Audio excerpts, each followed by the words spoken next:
Have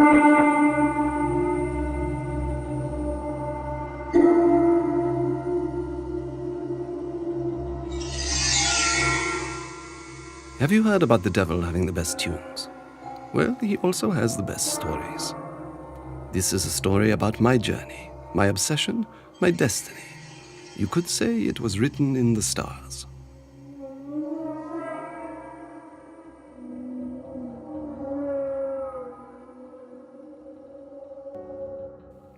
It was 1990 when I died at our home in South Shields. My friends had a service for me at the local church and they buried me in a cemetery in Durham. In my will, I left over £500,000 with bank accounts in London, Switzerland and California. I also had a few titles to my name, including Baron and Knight Templar. While in the UK, I was living between the Northeast and London, where I was invited to important functions, foreign embassies and film premieres. I met Dr. Thomas Paine, the head of NASA, who congratulated me on creating the world's first interplanetary society. It was a subject I was really interested in, and became a passion of mine. I held an art exhibition on the riverside in South Shields, attended by the very flamboyant son of the Marquis of Bath. The Viscount bought 2 of my paintings, but he confessed his only ambition was to try Newcastle Brown Ale. I was an accomplished writer and artist. I have authored over 30 books. My close friends included other artists, poets, and a princess. I had property in London and Spain and a plot of land in the Bahamas. So I hear you ask, why end my days in a small terraced house in a seaside town? Let me explain. My name is Avro Manhattan. I was born in Italy on 6th of April 1914. My parents were wealthy and we travelled around Europe. I was educated at the Sorbonne in Paris, where as a student I met the artist Picasso. This was a great time. In my formative years I used to get what I called little explosions in my head. Ideas, sounds and colours just popping in, and I knew I had to do something with them. So, in the 1930s, I started to put my ideas down on canvas. But while there, the authorities told me that I had to serve in Mussolini's fascist army. I refused, so they put me in jail. While imprisoned in the Alps, I didn't waste my time. In my small prison cell, I learned to harness my little explosions and wrote a book on astronomy, a subject I was becoming really interested in. They say prison can break some people, but not me. After the experience, it made me more determined to make something of my life. I left Italy behind and went to London. During World War II, I worked in radio and was broadcasting to occupied Europe, and also wrote political commentaries for the BBC. For this service, 2 things happened. The British awarded me a Knight of Malta, and the Nazis put a price on my head. A feeling that would follow me all through my life, the feeling of dodging a bullet. I was a very good friend of the scientist Marie Stopes. She had just read my latest book and came to an exhibition of some of my paintings in London. We got on well, and our friendship grew. There were strong rumours of a love affair. Truly, I was afraid to see your pictures, but the reality was so glorious. I'm looking forward to making a bonfire and dancing with you. Could you arrive prepared for staying the night and for dancing in the house? My heart is still beating extra hard with the joyous excitement of all the beauty you showed me. You are a genius. And by now my main work was writing. I talk of the obscenity of some very wealthy world organizations coexisting with poverty.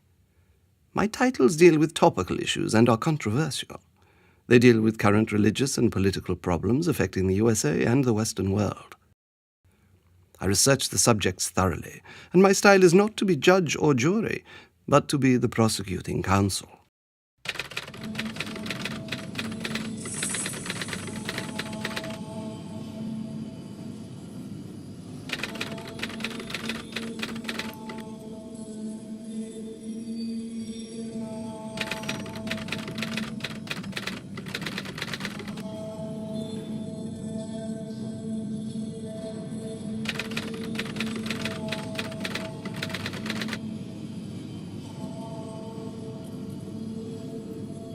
In the Vatican, Moscow-Washington alliance, I talked with the Yugoslav General Milkovic, himself an opponent of Nazism and communism.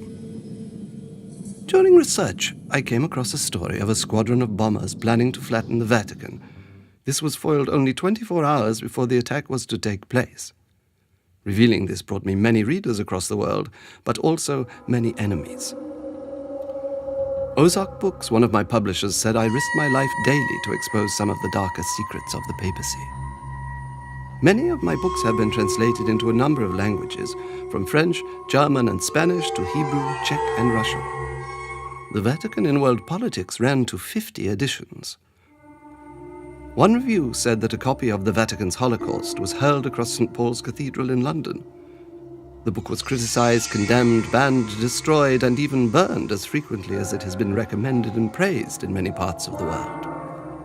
In 1983, Chick Publications in America published The Vatican Billions, where I explain how the popes stole the wealth of the world through the centuries. I expose the incredible tricks played on kings and papal involvement with the Bolsheviks. I reveal the story of how millions are missing from the Vatican Bank, the suicide of the banker Calvi under a London bridge, and the jailed Vatican bankers. As I've said, the subject matter of my writing had brought me many readers across the world, but also people who would like to see me silenced. In 1986, I was in America to deliver a speech and promote my book, The Vatican's Holocaust, when I was caught in the crosshairs of one organization. The Ustasha was a revolutionary movement from Croatia.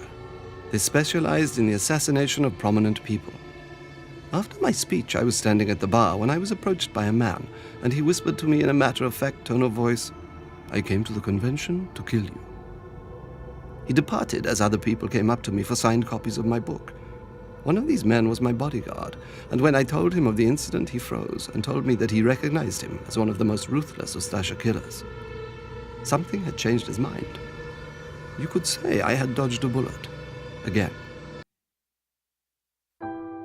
But the love of my life and best friend was Anne Cunningham Brown. She was very loving, caring, and kind. We were never apart for more than a few days. It was like we were meant to be together. I first met Anne at a cocktail party in London in 1963. She worked in a hospital there. She was originally from Shotley Bridge, a small town in the northeast, but her mother was living on the coast in South Shields, and Anne invited me up there. I thought his first visit might be his last. However, he seems to really like it here. I was greatly surprised by it, especially the beauty of the parks and the seafront. It is a real pleasure to be able to look out and see the horizon. It is where I can work in peace and quiet, or just sit in the house that my dear wife decorated, with its heavy drapes, antiques, cherub figures, and a piano in the corner, all very bohemian. I remember during the 1970s, Anne was commuting to work at a hospital in London. I used to phone and write to her. "Dearest love, I miss you very much. After you left last week, the house seemed so empty. It was a strange sense of absence and void, which proves that when I'm near you, I love you very much, and that you are part of my life and work. I love to hear your voice on the telephone. Somehow, it completes my day." It was on the 4th of November 1986 when we got married, at the Kensington and Chelsea Registry Office. I remember it was so cold that I wore the furs that Avro bought for me in Russia. We couldn't bring his royalties into the UK, so he spent his money in the country. Avro was dressed immaculately. He always was, with a sharp suit and bow tie. We were together nearly 30 years, and our life was fantastic. We loved to holiday, especially in the United States. We spent time in Los Angeles, California, and Utah with its beautiful canyons. From time to time, we stayed in Kensington and sometimes flew over to our flat in Sitges in Spain, but lived mostly in South Shields. We used to go to the local theatre and enjoy watching the shows and regularly hosted dinner parties and barbecues. We loved to entertain our friends and neighbours, and we had our housekeeper to help us serve the food and drink. A champagne cocktail was a favourite. We valued our Geordie friends. Everyone was so kind to us. We felt we were adopted Geordies. But there was a time in my life when I took a break from writing, as I felt I had put myself under so much pressure with the amount of research I was doing, plus trying to meet deadlines. It all got too much, and I needed to stop, or at least slow down. Anne gave me guidance, extra confidence in my writing, but I felt the work was getting to me. The stories that I was finding out and revealing to my readers were suffocating me. At times I felt that I couldn't breathe. I was carrying important information around with me, and it was getting heavier. It felt like my head was going to explode. Anne was very worried about the effect it was having on my health. I always said it was the nurse in her wanting to take care of me.